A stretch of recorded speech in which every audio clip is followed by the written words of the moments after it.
Please change your seat. Your first-class ticket has been canceled, said the flight attendant in a cold voice. 82-year-old Margaret quietly stood up, walked slowly to the back of the plane with her cane. No one helped her. No one spoke up until the pilot came out of the cockpit and saw her. At that moment, he stopped and saluted respectfully, because that woman wasn't just a passenger. She was a legendary pilot who changed aviation history. From which city in the world are you watching this video today? Write in the comments, and if you believe that real hero stories should be told, hit the subscribe button. We need stories like this. Margaret Thompson's morning routine was the same every day. Despite being 82 years old, she would wake up at 5:30 a.m., make her coffee in her small kitchen, and watch the planes passing over her window. Every aircraft passing over her small house in San Diego brought her a memory from the past. The sparkle in her eyes had never faded. This morning was different. The letter she held in her hand was from the National Aviation Museum. Dear Thompson, we would like to give you a special award for your pioneering role in aviation history. Please attend the ceremony in Washington, D.C. Margaret slowly folded the letter. After 40 years, she was finally being recognized. But most people still saw her as just an old woman. Very few people knew the truth. While waiting at the check-in counter at the airport, Margaret was leaning on her cane. As she aged, her old war wounds hurt more. The leg she injured when she got out of a crash plane in 1943 was especially troublesome during winter months. Next, called the young woman at the counter. Margaret slowly moved forward. Good morning, I'm Margaret Thompson. I have a reservation for the Washington flight. The employee looked at the screen and frowned. Thompson? Oh, yes, here it is. But there's a problem. Your first-class ticket has been canceled. According to the system, you've been transferred to economy class. Margaret's heart quickened. What do you mean? The museum sent this ticket. It's for a special invitation. I'm sorry, ma'am, but that's how it appears in the system. You'll be quite comfortable in economy class, too. Margaret didn't want to argue. She had fought bigger battles throughout her life. No problem. While going through security, Margaret's cane set off the alarm in the metal detector. The security officer looked at the old woman with tired eyes. Please lift the cane, ma'am. Margaret lifted the cane. The security officer examined it carefully, then gave it back. You can go through. Even this small humiliation didn't bother Margaret.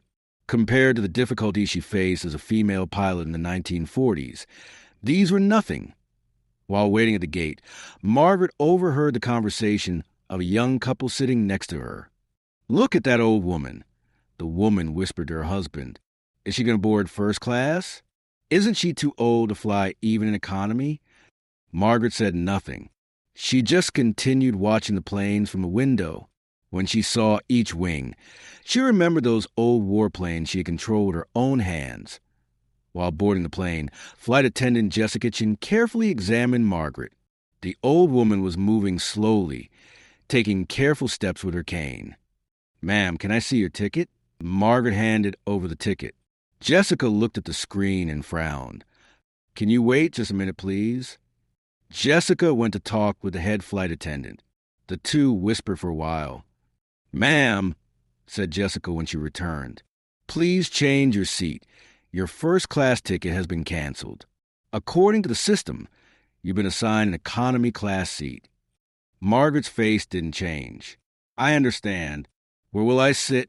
37C, at the back of the plane. Margaret quietly stood up. A few passengers were watching the situation, but no one intervened. An old woman's problem didn't concern them. While walking slowly to the back of the plane with her cane, thousands of memories passed through Margaret's mind. The pilot's license she got in 1943. When she was 19, the first day she flew a military aircraft. The moments when male pilots laughed at her. But most of all, she remembered the day she proved herself to them. Seat 37C was a middle seat squeezed between two male passengers. Margaret slowly sat down. Her leg was throbbing, but she didn't make a sound. The businessman on her left spoke without looking at Margaret. "Ma'am, you seem to be taking up a bit too much space." Margaret apologized and sat even more compactly. The young man on her right had his headphones on. He hadn't even noticed Margaret as the plane took off. Margaret closed her eyes. She thought of those old days, 1943, England, Women Air Force Service Pilots Program. Margaret was one of 25 people selected from thousands of women. Men called them powder puff pilots. But Margaret was different. On her first training flight, her instructor, Captain Williams, had looked at her suspiciously. "Thompson, I hope you didn't come here to play with toys." Margaret hadn't answered. She had just gotten in the plane and performed a perfect flight. 3 months later, Margaret and her team were conducting reconnaissance flights before the Normandy landings. These were dangerous missions, but the participation of female pilots in these operations was secret. That day, Margaret's plane had come under enemy fire. With the damaged engine, she had to return to the base 200 miles away. With her was the wounded navigator, Joe McKenna. "Margaret, we can't make it," Joe had said, holding his bleeding arm. "Shut up, Joe. I'm going to bring this plane home." And she did. Margaret, who made an emergency landing on the runway, had saved Joe's life. But in the reports, this success was attributed to male pilots. Now, sitting in seat 37C, Margaret remembered those days. Not being recognized, not being taken seriously, these weren't new to her. The plane was having a smooth flight. Pilot Captain Rick Morrison had flown this route hundreds of times. It was a routine mission, but flight attendant Jessica was bothered by something. Sending the old woman to economy class felt wrong to her. Maybe it wasn't right.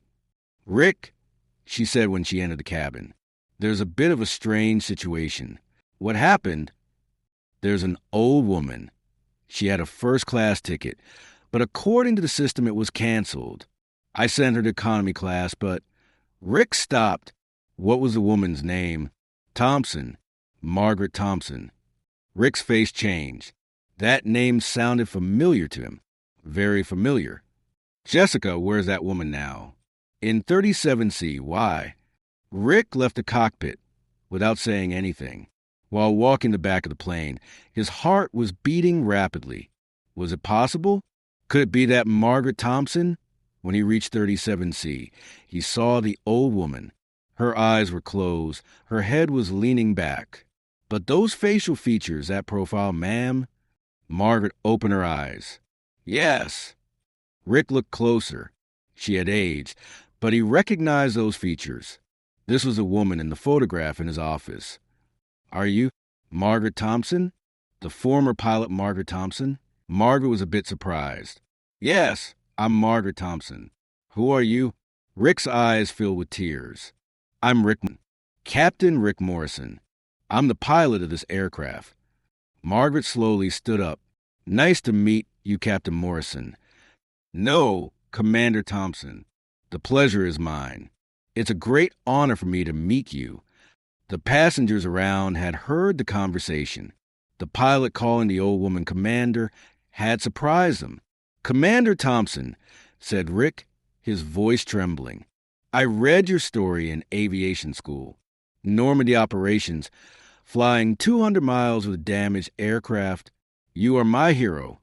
Margaret smiled. "You're very kind, Captain Morrison. But these are old stories. Old stories." Rick's voice was rising.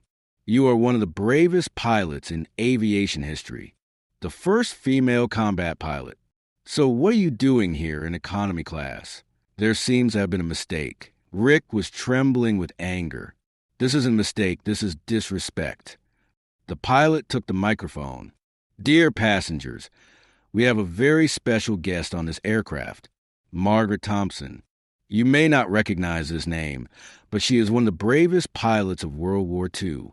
She conducted reconnaissance flights in the Normandy landings, saved her friend's life with her damaged aircraft, the first female combat pilot in aviation history." There was a deep silence on the plane. "And today," Rick's voice grew stronger, "this hero is sitting in economy class on our aircraft because some people don't know or don't care who she is. Passengers began looking at Margaret. The businessmen in first class had turned their heads and were watching her. "Commander Thompson, please come with me," said Rick. "Your place is not in first class. Your place is in the most honorable seat of this aircraft." As Margaret stood up, the passengers around her also stood up. A spontaneous applause began, an applause that started from the back of the plane and spread forward. Rick escorted Margaret to the front seat of first class. "This is your seat, Commander. It always will be." As Margaret sat down, her eyes filled with tears. "Thank you, Captain Morrison. I'm the one who should thank you, Commander. If it weren't for heroes like you, we wouldn't be here today." Jessica approached Margaret. Her face was bright red. "Commander Thompson, I'm so sorry. I didn't know." If I had known, Margaret held Jessica's hand. "Don't worry, sweetheart. These things happen." "No, they shouldn't," said Jessica. "You are a hero, a legend, and I sent you to economy class." "Jessica," said Margaret in a soft voice, "what matters is now. And now everything is fine." During the flight, passengers came to Margaret one by one. They wanted to talk with her, thank her, listen to her stories that a young woman approached. "Commander Thompson, I'm an aviation student. You are a great source of inspiration for me." Margaret smiled. "What's your name, sweetheart?" "Sarah." "Sarah, let me tell you something. If you want to do this job, never give up. People will tell you women can't do this. You prove to them that you can. How did you endure it? All that discrimination, all those difficulties," Margaret thought, "because I love flying, and I knew I had to pave the way for other women to fly too." As the plane approached Washington, Rick came to Margaret again. "Commander, I have a question for you. Why did you never marry? Did you never have a family?" Margaret looked out the window. "Rick, back then we had to make a choice. Be a pilot or be a housewife. It wasn't possible to do both. I made my choice. Do you regret it?" "No, never, because thousands of women followed my path. They became both pilots and had families. My sacrifice was worth it." As the plane landed on the runway, Margaret was in her thoughts. What she experienced today reminded her of something.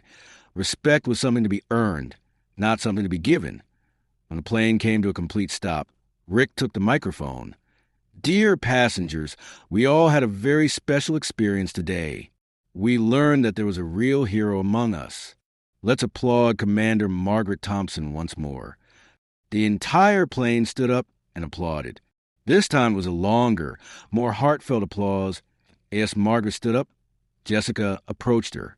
"Commander, I want to give you something." She took out a small badge from her pocket. "This is my first flight badge. I want you to have it." Margaret took the badge. "But this is your first. That's exactly why. Because you were the first woman to realize my dream. This badge belongs to you." In the terminal building, the museum director was waiting for Margaret, but Margaret's story had already spread. There were journalists waiting for her at the airport. "Commander Thompson, can you tell us about what you experienced on the plane today?" Margaret thought. "Today I was reminded that sometimes people can't see us. But what matters is not being seen. It's doing what's right. Aren't you bothered by being discriminated against?" "I'm 82 years old. I've experienced these throughout my life. But today I saw that the young generation is different. There are pilots like Rick. There are sincere people like Jessica. The future is brighter." That evening, Margaret was sitting alone in her hotel room, watching her own news on television. The headline, "82-year-old war hero discriminated against on plane," was running. Her phone rang. "Margaret, this is Rick. Did you see the news?" "I saw it, Rick. Isn't it a bit exaggerated?" "Margaret, you are a legend, and what you experienced today will inspire thousands of people." Margaret smiled. "I hope so, Rick. I hope so." The next day at the ceremony in the museum, when Margaret took the stage, she received a big applause. But she remembered the applause on the plane. That applause was more meaningful. Dear friends, she said into the microphone, what I experienced on a plane yesterday taught me a lot. Respect has nothing to do with age or gender. Respect is about humanity. I'm 82 years old. I spent most of my life in the skies. But yesterday I learned that the most beautiful flight is the flight in people's hearts. A flight full of hope, respect, and love. If what I experienced taught you anything, let it be this. Treat everyone with respect, because you don't know how strong, how brave the person in front of you might be. While looking at the old airplane photographs displayed in the museum, Margaret remembered the past, but she was no longer stuck in the past. Rick, Jessica, Sarah, they were the hope of the future, and Margaret Thompson, at 82, was still inspiring people, not as a legend who had taken her place in the skies, but as a living example